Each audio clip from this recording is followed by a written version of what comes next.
नमस्ते, प्रणाम। आप सबके बता दें कि रितेश पांडे जी का गाना जरत कैसे देखे लो वीडियो वर्ल्ड वाइड रिकॉर्ड पर रिलीज हो चुका है। बहुत ही खतरनाक वीडियो है।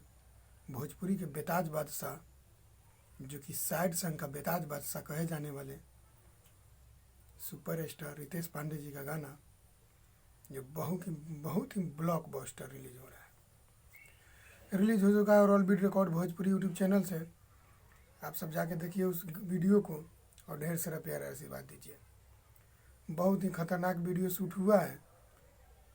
अब इसमें कहने का तो ज़रूरत नहीं है। वीडियो के डायरेक्टर रवि पंडित जी हैं। रवि पंडित जी जो वीडियो शूट कर देते हैं वो भोजपुरी का इतिहास रच देते हैं। बहुत ही कमाल का खतरनाक वीडियो शूट किया गया है। जरत कैसे दिखे और फेट यानी डांसर यानी एक्टर, उसमें जो लेडीज़ हैं वो प्रियांशु सिंह करके नाम है उनका। बहुत ही मतलब कि अच्छा एक्टिंग की है। रितेश भैया भी बहुत अच्छा एक्टिंग किए हैं। आप सबको बता दें कि बहुत ही शानदार, बहुत ही खूबसूरत भोजपुरी का एक बहुत ही ब्रांड वीडियो शूट हुआ है, जिसमें देख के वीडियो को मज़ा आ जा रहा है। आप सबको बता दें कि उस वीडियो को ज़रूर जाके देखिए। अगर आप लोग नहीं देखे हैं, अगर जो भी भाई अश्लीलता के विरोध कर रहे हैं, उस वीडियो को ज़रूर देखिए।